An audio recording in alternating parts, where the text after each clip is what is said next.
रामराम विद्यार्थी मित्रांनो, परीक्षेला प्रश्न विचारला गेला, कृष्णार्पण शब्द फोडल्याच्या नंतर मूळ वर्ण संख्या किती, म्हणजे एकूण वर्ण किती. तर लक्षात घ्या, कृष्णार्पण शब्द फोडायचा कसा.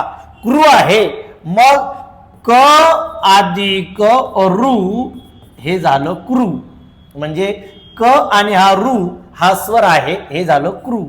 त्यानंतर स्ना, श अधिक न अधिक आ. आता हे स्ना जे आहे जोड अक्षर आहे. जोड अक्षर फोडत असताना त्या दोन व्यंजनाच्या मध्ये स्वर घ्यायचा नसतो, तो शेवटी घ्यायचा असतो. स्ना, श अधिक न अधिक आ. त्यानंतर कृष्णार्पण, कृष्णार्पण म्हणजे र चा उच्चार आधी आहे, हे सुद्धा जोड अक्षर आहे, मग र अधिक प अधिक अ.